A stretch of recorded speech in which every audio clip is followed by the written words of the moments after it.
네, 시선 분산 오늘 두 번째 시간인데요. 배종찬 인사이트K 연구소장 모셨고요. 어서 오세요. 안녕하십니까. 시사인의 김문지 기자 모셨습니다. 어서 오세요. 네, 안녕하세요. 네, 오늘은 평소보다 한 30분 가량 늦게 시작을 했습니다. 네네. 네, 기다리시게 해서 죄송하고요. 네, 네. 앞에 인터뷰를 잘 들으셨습니까? 네. 근데 왜 목소리 갑자기 안 들었구만. 아 들었죠. 들었어요? 들었죠. 네. 네. 알겠습니다. 자, 오늘은 어떤 얘기 해볼까요? 네, 윤석열 대통령의 뭐 지지율 변화 그리고 기시다 총리가 지금 방한 중에 있거든요. 그렇죠. 이 오늘까지죠. 그렇습니다. 예. 대일 외교, 한일 정상회담 이 대통령 지지율에 미치는 영향을 아, 그래요? 산술적으로 시선 분산해 보겠습니다. 알겠습니다. 일단 윤석열 대통령 지지율 변화는 어때요? 네, 지난 주에 실시됐던 조사입니다. 한국갤럽이 자체적으로 2일부터 4일까지 실시한 조사이고요. 오늘 소개해드리는 모든 조사는 중앙선거여론조사 시민위원회 홈페이지에서 확인 가능합니다. 네. 잘하고 있다는 긍정평가 33%로 직전 조사보다는 3%포인트 올라갔습니다. 네. 부정평가는 6%포인트 내려와서 57%가 됐는데 뭐 다른 이유보다는 뭐 미국 순방 효과가 좀 부분적으로 소폭 반영이 됐다. 그러면 예를 들어서 네. 의회 연설이라든지 뭐 아메리칸 파이, 열창이라든지 이런 것들이 좀 영향을 미쳤다고 봐요. 그렇죠. 이제 3S로 하여간 말잘 지어내. 미국 그 순방을 3S가 뭐예요 또? 이제 분석을 합니다. 첫 번째 이제 S가 security, 워싱턴 선언인데 이건 뭐 여러 가지 평가가 엇갈리고 있기 때문에 좀 기다려 보자. 그 다음에는 이제 세미컨덕터, 반도체 경제가 될 텐데 IRA법 관련해서도 뭐 여러 평가도 엇갈리거든요. 네. 투자 유치가 아니라 IRA에 대한 뭔가를 좀 얻어왔어야 되는 건데 뭐가 있었느냐. 또 그것도 좀 이제 시간이 걸릴 것 같고 마지막입니다. 이 이제 S 뭐겠습니까? 뭔데요? 스킨십. 스킨십. 네, 그러니까 저 송인 줄 알았어요. 내가 노래.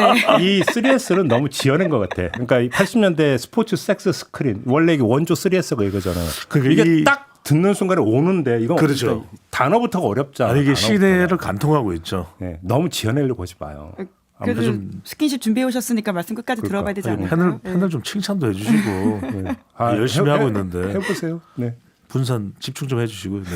그래서 이 스킨십은 뭐냐면 그래서 어떤 분들은 송 아니냐 예. 뭐 이렇게 그건 얘기된다. 그렇죠, 그렇죠. 제가 이렇게 방금 좀 했던 이야기인데요. 이렇게 좀 바꿔도 돼요.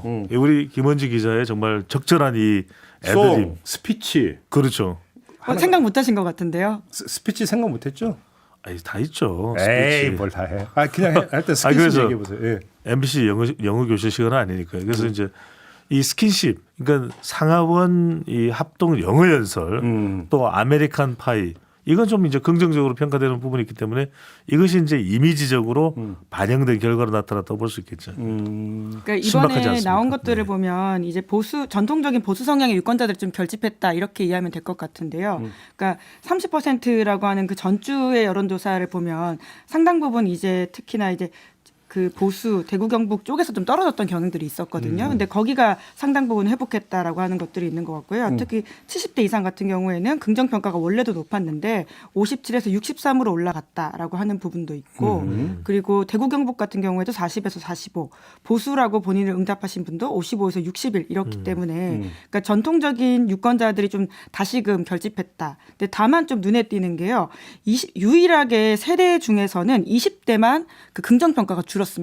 심지어 윤 대통령에 대해서 계속 좀 비토 그룹이 가장 강하다고 할 수 있는 40대도 긍정 평가가 조금 올랐는데요. 20대만 희한하게 18%에서 13%로 많이 긍정 떨어졌네. 평가가 줄었거든요. 왜 그럴까요? 그러니까 MZ 세대들은 지금 다른 것보다는 경제가 가장 크다고 봐야 되겠죠. 물론 이제 그 이전에는 이제 대통령의 소통, 그러니까 대통령이 이제 미국 방문 가기 전에 기저현상으로 깔려 있었던 이 로이터 통신가의 또 워싱턴 포스트 외신 인터뷰 이런 부분들이 이제 MZ 세대는 영향을 받거든요. 네. 그러니까 대통령의 어떤 성과를 올리는 것 중에서는 경제 쪽에 좀 더 그리고 또 아메리칸 파이를 20, 30대 몰라요.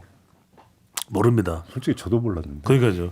대통령이 오히려 저도 젊거든요. 최신곡인 레이디 가가의 가가 뭐 이런 걸 부른다든지 그랬더라면 블랙핑크 노래를 부르기로 했던 거 아니었나요? 뭐 하여튼 예. 그게 있었더라면은 20, 30대가 좀 반응을 했을 수도 있을 텐데 또 하나는 이제 대통령의 이번 그 지지율의 변화가 이 한국갤럽에서 이제 긍정적으로 평가하는 이유를 물어봤더니 외교가 긍정적인 이후에 35% 그리고 국방 안보가 5%를 차지하고 있거든요. 이걸 합하면 무려 40%입니다. 그러니까 이제 주로 아까 김원지 기자가 이야기하신 대로 보수층 내에서는 미국 순방에 대한 평가가 대체적으로 긍정적이다. 그래서 그들이 이제 보수층들이 더 결집한 게 있고 또 정파가 아닌 이제 무당층에서는 네. 또 이미지의 영향을 받을 수 있기 때문에 그렇죠. 지지율이 올라간 부분이 좀 있다고 봐야 되겠죠. 결국은 이제 그 떨어졌던 보수층이 다시 회복이 된 거다. 그렇죠. 이렇게 네. 정리하면 되겠네요. 예. 그러니까 소폭가 올라간 것의 어떤 동력을 일단 여기서 찾아야 된다. 이런 이야기가 되는 거죠. 그렇습니다. 네. 그 한일 정상회담에 대해서는 어때요?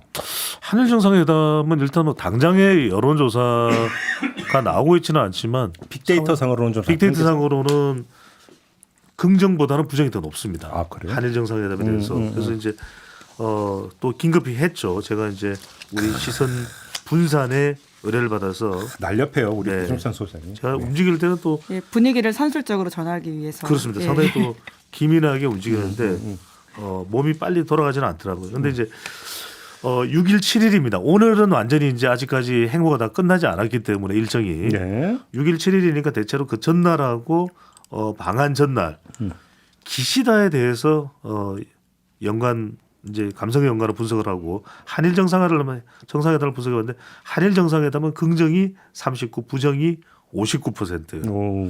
그러니까 이게 대일 외교가 윤석열 대통령이 어떻게 해야 되는지에 따라서 상당히 영향을 많이 받는다고 봐야 되겠죠. 6대 4네요. 그렇습니다. 그러니까 이제 가장 크게 나타난 감성 연관으로는 우려 또 환영하다도 있습니다. 그러니까 이제 기시다 총리 뭔가 좀 기대하는 기대 심리가 작동했다고 볼 수가 있죠. 또 반대하다. 또 이 안전이라는 부분은 뭐 어떤 안전이겠습니까? 후쿠시마입니다. 후쿠시마죠. 예, 수산물 그다음에 오염수. 근데 이제 기시다 총리에 대해서는 긍정이 54%입니다. 이건 그냥 말 그대로 이제 그 방한한 것 자체에 대해서 그렇죠. 진전이다 이렇게 보는 이제 거죠. 이게 우리의 그 손님 현상, 그러니까 손님들에 대해서는 대체적으로 좀 긍정적으로 평가를 하죠. 그래서 네. 환영하다, 뭐 강화하다 이렇게 나와 있는데 다만 이제 이 내용에서 비중은 좀 낮게 나타지만 이제 기대하다가 뭐냐면 과거사를 좀 사과하는 게 내용이 나오겠지. 언론이 그런 보도를 꽤 했었죠. 그렇습니다. 그런데 이제 일단 관련된 내용이 지금까지는 이제 기시다 총리가 뭐 강제징용에 대해서 가슴 아프게 생각한다. 일단 뭐 그 정도 나왔고 국립현충원을 또 방문한 거 이걸 과연 우리 국민들이 사과로 어느 정도 수준으로 받아들일지 이거 좀 지켜봐야 되겠죠. 그 핵심적인 부분은 과거사 언급하고 오염수 네네. 그 문제였잖아요. 요거에 대한 그렇습니다. 빅데이터 분석도 있었죠. 있습니다. 같은 기간 동안에 과거사 사과와 이제 오염수 방류를 했는데 오염수 방류부터 먼저 말씀드리고요. 이게 사실은 가장 민감할 겁니다. 그러다 보니까 이제 윤석열 대통령도 일단 이 사찰하는 데 있어서 검정사찰단에 시찰단 예. 사찰 예. 눈으로 시찰. 본다 이런 뜻이죠. 네네. 갑자기 또 분산돼 버렸네. 집중해야 되는데. 네. 노안이 오셨구나. 네네. 네. 아주 온지는 오래됐고요. 네. 제가 공감해요. 네. 그 고충 이해해요. 그렇죠. 네. 네. 그래서 김종 배종찬이라고. 네.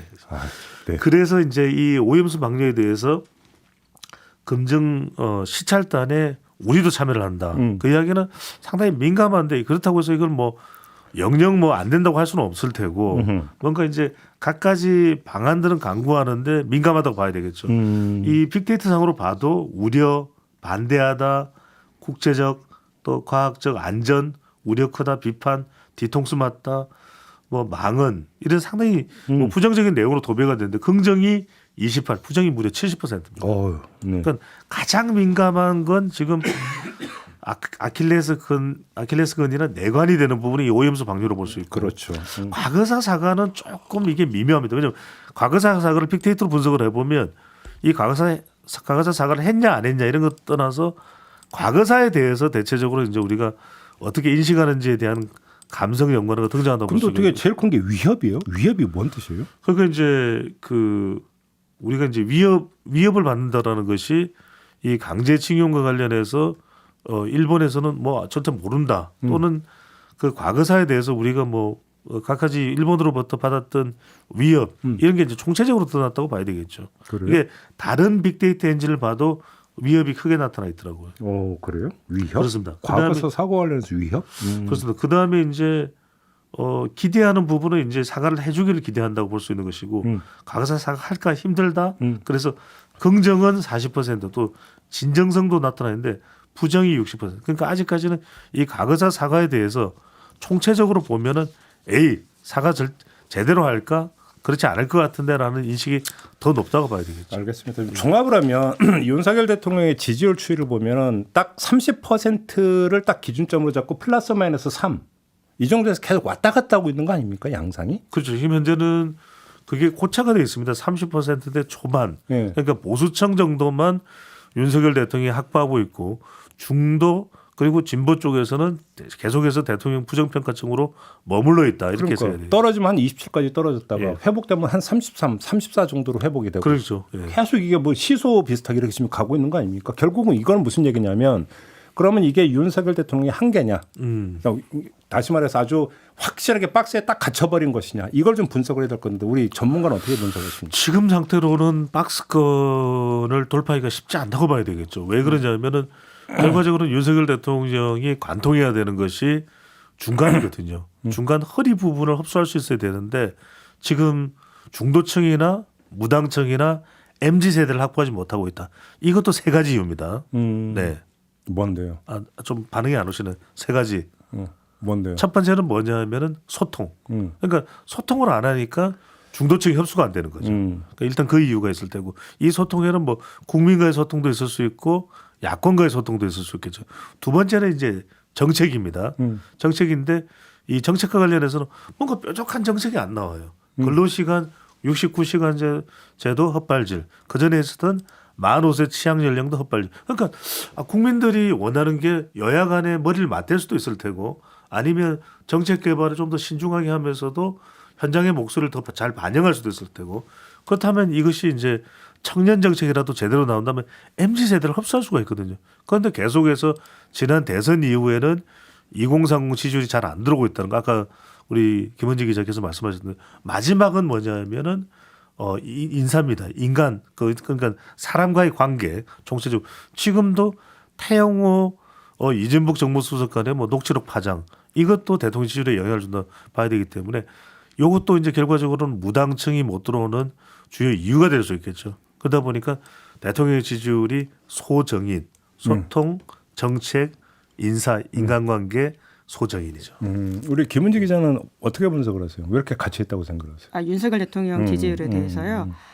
뭐 지금 이제 30% 지지율이 나오고 있는 것은 역대 이제 지난 1년 동안을 종합해서 봤을 때 30%대다라고 하는 것이고 그것은 지난 대통령들의 지지율과도 비교해봐도 굉장히 낮은 수준. 그러니까 노무현 대통령 시기와 보다 조금 높다라고 하는 건데 그때는 이제 탄핵이 있었던 때이기 때문에 아주 이례적이라고 볼 수 있고요. 이명박 전 대통령 시기와 아주 비슷한 상황이다라고 볼 수 있거든요. 이제 크게는 이번에 갤럽이 나왔던 조사들을 보면 배종찬 소장께서 말씀하시는 그 요소들이 상당 부분 들어가 있습니다. 인사가 가장 낮은 이유라고 할 수 있고요. 뿐만 아니라 이제 다른 이제 국내 정치적인 소통에 대한 문제들도 지적되어 있죠. 근데 저도 이제 1주년 기사를 쓰면서 가장 크게 키워드를 꼽았던 게 뭐냐면요. 여전히 검사 윤석열이다. 대통령 윤석열은 보이지 않는다. 이 지점이 크다라는 지적들을 많이 들었습니다. 예. 그러니까 그게 국내 정치적으로 국외 정치적으로 모두 그렇다라고 하는 지적들이 있는데요. 여전히 윤 대통령의 어떠한 좀 문제점들 혹은 지지율 낮음에 있어서 그 원인을 검사라는 키워드를 넣어놓고 보면 보이는 게 참 많다라는 이야기를 들었는데요. 지금 말씀하신 것처럼 국민의힘 내부에서의 어떤 여러 가지 갈등 상황들이 조정되고 있지 않는 것들에 대해서 이제 본질적으로 윤 대통령이 이제 검사 동일체 원칙과 같은 국힘 동일체 원칙을 가지고 있는 게 아니냐 이런 이야기를 저희가 국민의힘 인사한테 들었습니다. 그러니까 굉장히 내부적인 이견에 대해서 싫어하는 혹은 그것에 대해서 굉장히 문제의식을 가지고 있는 것들이 지금의 국민의힘 지도부를 만들게 되었고 공천률 100%와 같은 규칙을 만듦으로써 오히려 더 이 중도층과 거리가 멀어지고 있는 현실들을 보여주고 있다라고 하는 것이죠. 그리고 국제정치적으로도 지금 가지고 있는 사고방식들이 이제 굉장히 적과 나 피의자와 피의자가 아닌 사람 이런 식으로 인식을 해서 외교 무대에서 상대들을 일도양단하고 있는 게 아니냐라고 하는 부분들이 계속 보인다라는 우려들이 있는 것이잖아요. 이제 그에 대한 생각들이 계속 국민들한테 우려를 낳고 있는 게 아니냐. 그러니까 정치를 하기보다는 여전히 검사적인 사고방식을 통해서 행동하고 있는 것에 대한 우려점들이 상당 부분 들어가 있다라는 생각이 듭니다. 근데 참 희한한 현상이 예를 들어서 이제 비교를 하면 조국 장관에 대한 수사가 한창일 때 저는 지금도 기억이 생생한데 그때 보수 언론 뭐 진보 언론 막론하고 그때 초미의 관심사가 문재인 대통령의 지지율이 얼마나 하락하느냐. 그래서 대선 때 얻었던 득표율 41% 바닥이 깨지느냐 안 깨지느냐. 네네. 이게 그때 초미의 관심사였거든요. 그렇죠. 기억나시죠? 2019년이죠. 그러니까. 네. 근데 지금 이건 40%도 아니고 30%잖아요. 그렇죠. 네. 이 정도라고 한다면 어떤 정치적 위기 상황이 이전의 경우에 본다면 어떻게 초래될 수도 있는데 전혀 또 그렇지가 않거든요. 이것이. 그렇다고 국민의힘에 대한 어떤 당의 장악력이 떨어진 것도 아니고 네네. 그렇다고 해서 야당의 어떤 거센 어떤 정치적 공세에 의해서 핀치에 몰려 있는 것도 아니고 네. 이것도 사실은 기현상 아닙니까? 기현상인데 기현상이 벌어질 수밖에 없는 이유가 지금 우리가 차기 대선 주자를 이야기해 보면은 사실상 여권 내에서는 뭐 한동훈 장관이 높은 지지율이 나오는 경우인데 그 지지율이 제한적이에요. 그러니까 대통령 지지율에 국민의힘 내부에서 대통령이 얻고 있는 지지율이 한 절반 정도도 안 됩니다. 그 이야기는 그냥 국민의힘은 지금 오로지 윤석열 대통령 중심으로 뭉쳐져 있고 더불어민주당은 또 마찬가지로 이재명 대표 중심으로 뭉쳐져 있고 그러니까 대안이 없는 정치판.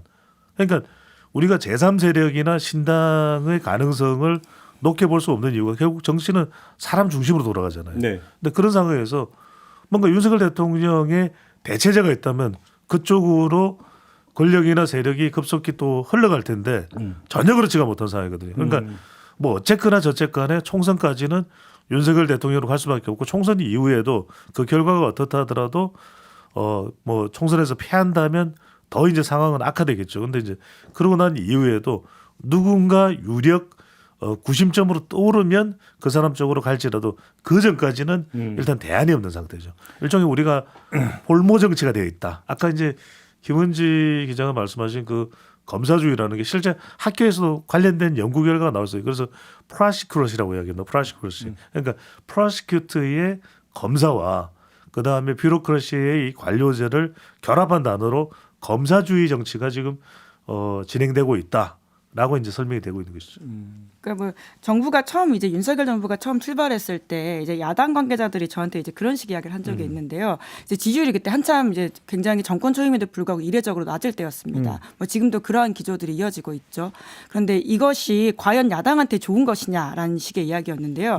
이제 총선이 결국은 모든 이제 정치권 관계자들은 내년 총선만 바라보고 있는 상황인데 오히려 이러한 기저 효과 같은 게 낳는 게 아니냐. 그러니까 계속 지지율 낮은 것에 대해서 조금만 올라가도 생각보다 잘한다 이런 식의 생각을 가지게 되는 게 아니냐라는 식의 야당 쪽 우려와 뭐 이런 이야기들을 한 바가 있는데요. 사실 지금 야당의 사정도 어떤 면에서는 윤 대통령의 실정에 굉장히 기대어 있는 지점들이 꽤 크거든요. 네. 그러니까 지금도 야당 관계자들, 야당 의원들, 특히 서울 수도권 민주당 의원들 만나보면 다음 총선에 대해서 굉장히 기대하는 바가 큽니다. 지금 사실 야당 지지율만 따지고 보면 그렇지가 못하거든요. 최근에 돈봉투 의혹이라든지 이런 것에 대한 대응도 굉장히 비판 지점들이 많은데요. 그럼에도 불구하고 계속 이 정권을 견제해야 된다라고 하는 사람들의 일반적인 심리가 더 높게 나타나는 것에 기대서 본인들의 어떤 당내 개혁이라든지 어떤 변화 지점보다는 계속 그쪽의 실수에 기대려고 하는 지점들이 계속 반복되고 있는 양상이 아까 진행자가 지적해 주신 부분들인 것 같습니다. 바로 그 지점이죠. 그러니까 윤석열 네. 대통령 지지율과 민주당 지지율 어떤 상관관계가 좀 잡히는 게 있어요? 그러니까요. 그게 이제 윤석열 대통령의 지지율은 뭐 큰 변화가 없습니다. 그런데 이제 대체적으로 윤 대통령 지지율에 영향을 주는 걸 보면은 뭐 보수층 내에서는 그냥 이제 별다른 대안이 없는 것이고 중도층에서 그나마 이제 우리가 한때 ARS 조사 기준으로 40%대 중반까지 그러니까 지난 대선에서 투표했었던 사람들까지는 그래도 결집하는 조사가 나왔을 때는 어떤 경우냐면 이건 그래도 윤석열 대통령이니까 할 수 있는 일이겠다. 법과 원칙. 그다음에 뭔가 좀 더 결과물을 얻어낼 수 있을 만한. 그러니까 뭐 하물연대도 평가는 엇갈리겠지만 어쨌거나 간에 국민 호응은 나쁘지 않았거든요. 그러면 이제 중도층이 반응을 합니다. 근데 그렇지 않으면 다 지금 못난이 정치를 하고 있는 거죠. 말하자면.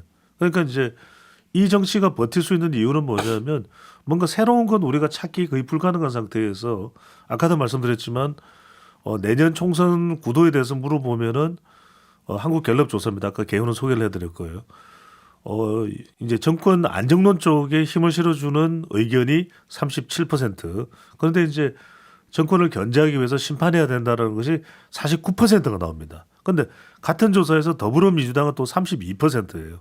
심지어는 최근 갤럽 조사 기준으로 놓고 보면은 핵심 지지 기반인 더불어민주당에서 호남 40대 화이트 칼라 중에서 화이트 칼라는 이미 흔들렸고 40대가 흔들리는 결과가 나오거든요. 그러니까 이제 국민의힘이 아무리 못해도 그래도 더불어민주당이 너무 잘해버리면 더 망가질 텐데 더 폭망을 할 텐데 또 이제 더불어민주당에서도 흔들흔들거리고 최근에는 뭐 이제 그건 뭐 이제 의혹이니까 아직까지는 그게 이제 더 밝혀져야 되겠지만은 정확하게 김남국 의원 관련된 이야기는 서로 보면은 뭐가 제대로 된 게 하나도 없는 것이거든요. 태영호 관련된 그 부분도 그렇고 윤리 결정도 오늘 나오죠.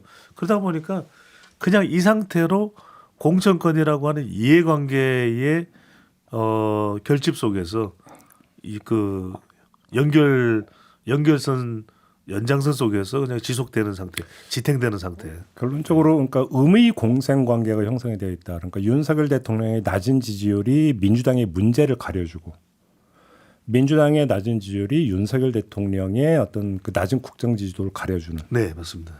이런 관계가 지금 형성이 되어 있다. 이렇게 봐야 되는 거죠. 음의 공생관계. 지금 좋은데요. 장명을 이 정도는 이야, 역시. 써도 돼요. 예. 500원만 내고 쓰세요. 네네. 400은 안 될까요? 아, 됐고. 네.